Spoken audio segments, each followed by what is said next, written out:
Oh boy, strap in for the epic saga of Dusty, our hero who's so behind the times, he probably thinks a TikTok is a fancy new brand of clocks. Dusty, in all his glory, is what you might call nutritionally overachieving and fashionably challenged, living in a time warp where the 80s never died.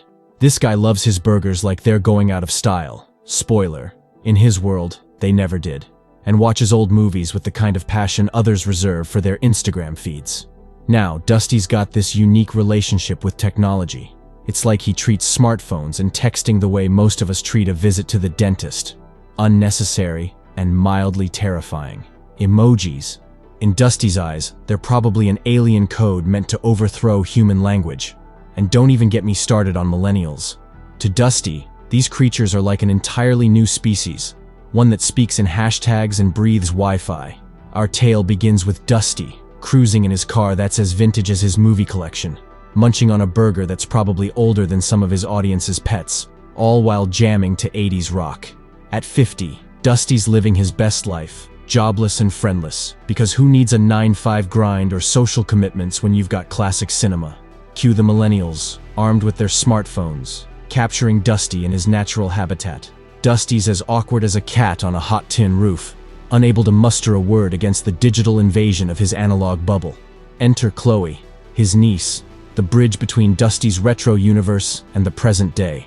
They share a movie-watching tradition, but let's be real. Chloe's probably wondering if her uncle's the reason time travel hasn't been invented yet. They head to Cinethrax, a theater that sounds more like a villain in one of Dusty's beloved vintage films. The movie debate ensues. Dusty's itching to watch something he's seen a zillion times, while Chloe's eyeing a 3D flick that doesn't require a time machine to enjoy. Chloe wins because, well, youth. The ticket line is a millennial minefield for Dusty. Selfies everywhere, texting as if their lives depend on it, and ticket prices that make Dusty wish he'd invested in Bitcoin. Chloe foots the bill, while Dusty's busy being appalled by everything modern. Inside, Dusty ditches the 3D glasses for his shifters, special glasses that downgrade movies to 2D, because why enjoy the future when you can live in the past? Chloe, understandably, passes on the offer. At the canteen, Dusty's confronted by millennials curious if he's lost. He claims his movie buff status and escapes. Inside the main theater, Chloe catches the eye of Zach, Cinethrax's manager, who's probably never seen a VHS tape in his life. But as soon as Dusty waddles over, Zach remembers he left his charisma in another screenplay. In the twist no one saw coming, except maybe Chloe. Her grand escape plan to ditch the family bond for a bit of teenage freedom unfolds. Enter stage left. Chloe's friends, who swoop in like a pair of millennials on a mission, snagging Dusty's prized seat next to her. The plot thickens. Dusty, feeling more abandoned than a MySpace account, tries to lure Chloe back to the land of the living, or at least to the seat next to him. But alas, Chloe has branded him the human equivalent of dial-up internet. Too slow and embarrassingly outdated. Dusty, heartbroken but not beaten, retreats to the shadows, or just one row back. Then, in a twist that shocks absolutely no one, Zach, the poster boy for modernity, hops on stage to lay down the law, phones off, 3D glasses on. The crowd goes wild, because apparently, being told what to do is exciting when you're about to watch a movie that makes about as much sense as pineapple on pizza. Chosen kicks off, a love story that's so bizarre, it makes you wonder if the writers were just throwing darts at plot ideas. Despite the questionable acting and plot holes you could drive a truck through, the millennial crowd is eating it up, cheering like they're at a concert instead of a movie that's one awkward dialogue away from becoming a meme. Our hero, Dusty, is unimpressed and glasses-free, feeling more out of place than a flip phone at a tech convention. In a desperate attempt to salvage the night, he dons his shifter glasses, only to find the movie transformed into a 2D snooze fest. But does he sulk in silence? No. Dusty decides if he can't enjoy the movie, nobody can, embarking on a one-man crusade against phone usage in the theater. He calls out Chloe's friend in a move that's about as popular as a fart in an elevator, causing a stir among the digital natives.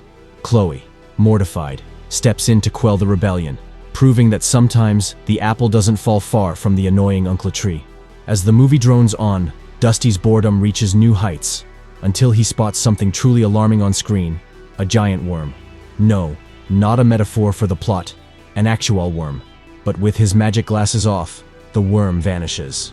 It's a mystery that not even Scooby-Doo would touch with a 10-foot pole. Intrigued and slightly terrified, Dusty wonders if his 2D glasses are more than just a fashion faux pas. He attempts to swap specs with Chloe for the full 3D horror show, but she's had enough of his antics. Chloe's scolding is so brutal, it leaves Dusty wishing he could crawl into a hole and pull it in after him. But the show must go on, and so does Dusty, with his shifter glasses firmly in place. When the worm reappears, only Dusty can see it, a secret between him and his outdated tech. It's a moment of clarity for Dusty. Perhaps, just perhaps, his refusal to embrace the third dimension has unveiled a fourth, or he's just watching a really bad movie. So he wears his glasses again, and when he does that, the big worm with suckers starts to attack him. In a world where popcorn showers are more common than rain, Dusty manages to create his own storm, dousing Chloe and her millennial crew in a delightful mix of butter and kernels. The audience, clearly not fans of impromptu popcorn showers, reacts as any true digital native would, by hurling digital insults faster than you can say tweet. Dusty, amidst the chaos, tries to play the hero by explaining the monstrous worm attack, but Chloe, in her infinite teenage wisdom, is having none of it. Instead, she wishes she had a time machine, not to stop the worm, but to prevent herself from ever thinking movie night with Uncle Dusty was a good idea. Enter Zach, the Cinethrax manager, swooping in like a knight in shining corporate armor to escort Dusty away, much to the silent applause of everyone who's ever preferred their movie experiences worm-free. Chloe, torn between family loyalty and the mortifying ordeal of being related to Dusty, follows them out. Outside, Dusty's attempts to explain his side of the story fall on deaf ears. Zach, with the patience of a saint, or someone who's seen too many customers claim, "The popcorn made me do it," suggests the old man confused the magic of 3D cinema with reality. But Dusty, ever the stickler for the truth, insists on his refund and his dignity, both of which are in short supply. Chloe, now at her wit's end, delivers a scathing review of Dusty's performance, not just as an uncle but as a human being. She storms off, leaving Dusty in the lurch, with Zach decreeing that he's persona non grata in the cinema. Banished to the Shadow Realm, also known as the Projection Room, Dusty overhears Zach and his crew plotting world domination through the power of 3D cinema. It's here that Dusty is offered the ultimate challenge: embrace the third dimension, or be refunded. In a twist that shocks absolutely no one, Dusty turns down the offer, triggering a transformation in the Cinethrax employees that's 1 part horror movie, 2 parts bad Halloween costume. Cornered by the newly zombified staff, Dusty's survival instinct kicks in, and he whips out the ultimate weapon, a rotten burger. Because if there's anything that can stop a zombie in its tracks, it's fast food past its prime. Dusty's escape leads him on a wild goose chase through the cinema, now a maze crawling with cinematic zombies. In a last-ditch effort to mend fences, and possibly save his skin, Dusty embraces the modern nightmare of texting, pouring his heart out to Chloe in a series of messages that are half apology, half warning about the zombocalypse unfolding at Cinethrax. Meanwhile, Chloe, experiencing a classic case of "I might have overreacted," waits for a sign from Dusty that never comes, her phone as silent as the movie screen before the trailers start. In a plot twist that makes about as much sense as Zuckerberg trying to understand human emotions, Chloe stumbles upon Uncle Dusty's magical shifter glasses and decides to give them a whirl. Surprise, surprise, she's greeted by an octopus-like creature that's apparently mistaken the cinema screen for an all-you-can-eat buffet, feasting on the life essence of every millennial in sight. Chloe, suddenly the last human standing in a sea of zombie wannabes, does what any rational person would do, freaks out and makes a run for it. But alas, escape is not so simple. Our cinema is now a zombie boot camp, and Chloe is the latest recruit, armed with nothing but a prop sword, because who doesn't bring those to the movies? She channels her inner action hero and battles through the horde of infected millennials. It's like a scene out of a B-movie, except the popcorn's real and the stakes are absurdly high. Bursting into the projection room, Chloe finds Dusty tied up like the beginning of a bad joke. It's here she realizes that maybe, just maybe, Uncle Dusty wasn't so crazy after all. But before they can share a touching family reunion, enter Zach and his merry band of possessed Cinethrax employees, ready to spill the beans about their alien overlord. Zach, now the poster boy for extraterrestrial hospitality, tries to sell the whole "being possessed is a blast" pitch, promising a life free from pain, anxiety, and presumably, free will. His master plan involves strapping Dusty into some 3D glasses for a one-way trip to Zombie Town. Just when it looks like Dusty's about to get a front row seat to his own brainwashing, Chloe steps in with a glass shard and gives the alien a taste of good old human hospitality. The alien, clearly not used to such a warm welcome, goes into shock, giving our heroes a chance to make their escape. But wait, there's more. Zack, not one to let a good tentacle go to waste, tries to give Chloe a last-minute makeover, alien style. Dusty, in a moment that would make any 80s action hero proud, goes full lumberjack on Zack. But it's too late for Chloe. The alien's already RSVP'd to the party in her brain.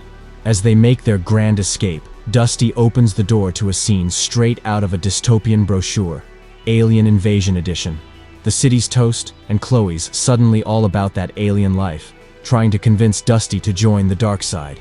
In a finale that's as bizarre as it is bewildering, the possessed millennials and Cinethrax crew break into song, because why not? Dusty, faced with the inevitability of becoming an alien sock puppet, decides if you can't beat him, sing along.